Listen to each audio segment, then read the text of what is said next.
So I used to think that compounds are probably better for hypertrophy than isolation lifts, and I used to kind of have a black and white thinking about compounds versus isolations. And I mainly stuck to compound lifts and thought that, hey, if I just get stronger on these compound lifts, I'm gonna be jacked. Like a guy that deadlifts 400 pounds for 10 reps or benches 225 for 10 reps is gonna have a pretty decent amount of muscle. And while I think that there's a lot of truth to that, I think that if you're not utilizing isolation lifts, you're probably leaving some gains on the table. So let's go over kind of the pros and cons of isolations versus compounds. So with compound lifts, I think that one of the biggest benefits is that they're just so overloading. So like with one set of squats, you can probably overload a lot of different muscles and get a lot of stimulus out of a single set. So that is a huge benefit. Also, a lot of people just have more access to barbells and dumbbells, and it's easier to, once you learn the lift, it's easier to always have access to that lift and continue to progress with it. On that same note, basic barbell, dumbbell, and compound basics are fairly easy to load over time. So you can use smaller plates to load them, and the loading on them is a little bit easier. Now, sometimes with dumbbells and depending on the movement, like lateral raises, to go up one weight stack on those is actually kind of difficult. But in general, compounds might be a little bit easier to load compared to isolations. With that said, I think that there's quite a bit of cons to compound lifts in general. And I'm not saying that compound lifts are bad by any means. I'm just saying that there is some downside. So one downside is that some people are quite intimidated by going in and doing the compound lifts. And if someone's starting out and they're just getting started, I wouldn't want them to think that, well, I shouldn't just lift at all if I can't do compound lifts. Well, that kind of sucks. I wouldn't want someone to have that barrier there. So I think with isolations, there's less of a barrier there to where they're less intimidating. There's less of a skill component. Like, I was freaking lucky. I was taught the compound lifts in like 7th grade by a pretty dang good strength and conditioning coach for football. So I was lucky to where my kind of self-efficacy when it came in the weight room, I was pretty confident that I could perform these lifts. And I think that is a barrier for a lot of people, especially like, you know, for females who maybe their sports in high school, they didn't lift or stuff like that. I think that getting into the compound lifts, they're learning them from scratch. And when you got all these, I want to say dickheads, so I guess I'm going to say dickheads in the gym that are, you know, mean mugging people and walking around with their chest up and trying to look like a big old tough guy. And it can be intimidating to just go in there and be confident and go do the compound lifts. So I definitely think that there's some barriers there. Also, compound lifts generally take quite a bit longer to warm up to. Like, I know I have clients, Ritesh, if you're watching this, who can take them 40 to 45 minutes to just warm up for a single set of squats. But if you're gonna go do a set of leg extensions, I don't know, do like 5 air squats before it and you're probably good. Like, there's a whole bunch of less time investment in the warm up for a lot of people, depending on how just naturally they feel good for you. Some people can kind of get away with warming up a lot less. All right.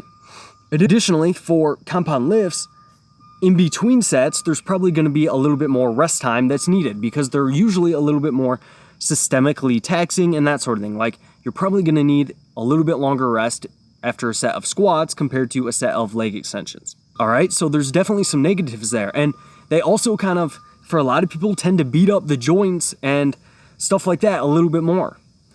So I definitely think there's some costs there. And if you're just saying that all I have to do is compounds, then I think that you're missing out a little bit. So isolation movements, pros and cons, well, kind of the opposite of what I was just talking about. Isolation movements, there's less warm-up time, there's less rest time between sets, and they're really good at stimulating the target muscle group. You can improve your mind-muscle connection on isolation movements, and they're less systemically fatiguing, less fatiguing on the joints, and they're probably a lot less intimidating to go in and do an isolation lift. So they do have all those benefits. Now, I also think that isolation lifts are less overloading and they don't tax as many muscle groups. So the time component I've been talking about here. So one of my cons for compound lifts is that they're more systemically fatiguing, they take more rest time, they take longer to warm up. However, since they stimulate more muscles on a per set basis, it probably evens out some. All right, so one set of squats that might stimulate your quads, your glutes pretty well. Maybe you get some lower back if you're into growing your lower back, I guess, and get some adduction and stuff like that. And then if you compare that to, well, if you're going to do all isolation lifts, you might have to do a direct set of glutes, a direct set of leg extensions, maybe some adductor work, stuff like that. So by the time you compare those two, the time difference might actually be similar when you kind of go and take those two different approaches. All right, so I think that the time component ends up being pretty similar. And this is actually a little bit counter to what you hear a lot with people saying, hey, if I only had a few hours to be in the gym each week, I would pick all compound movements. And I'm not sure if I would, because I think that the time components actually probably even out to some degree, to where, yes, if you only have time for 1 hour-long leg session a week, I can see the argument for sticking to a lot of compounds, but I can also see the argument that, hey, if you're someone that only has that much time, then you might not also be that technically proficient at the lifts and stuff like that, and it might actually take you a half hour to get to your first set, when in reality, you could have already knocked out how many sets of leg press or how many sets of more isolation-y type movements. So there's absolutely pros and cons here. And I even think that isolation lifts might actually be potentially a little bit better of a predictor for, like, if you're making progress, or a little bit better of a measurement of that.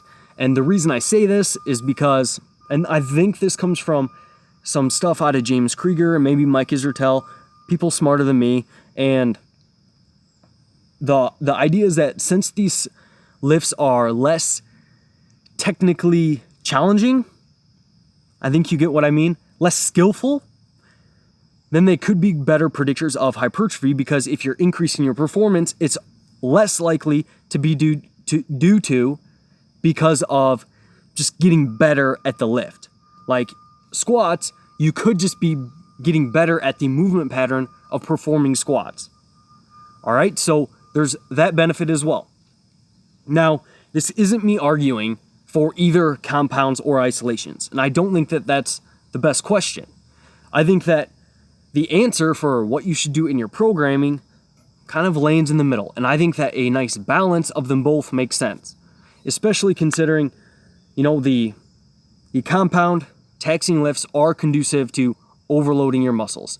And it's hard for me to see someone that is squatting 405 for sets of 10 to not have huge wheels, So there's that component to it.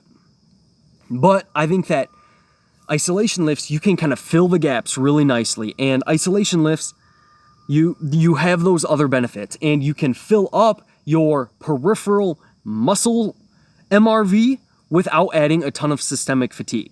So on a leg session, let's say you have so much systemic fatigue you can handle in that session and so much quad fatigue you can handle in that session that's going to be productive. Well, maybe after 5 sets of squats, you're pushing your systemic fatigue limits.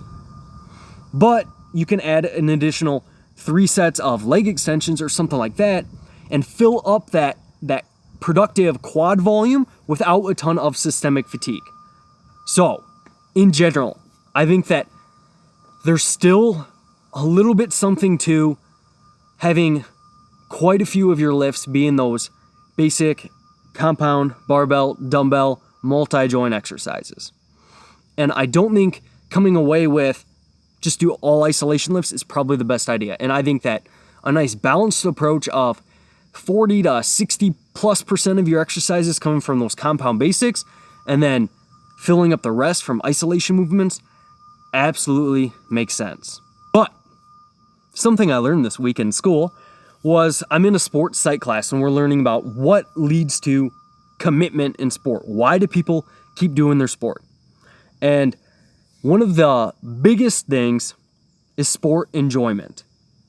So how much you enjoy your sport. So applying that to lifting and bodybuilding, I think that coaches or self-coaches miss the mark if you're only considering what is best on paper.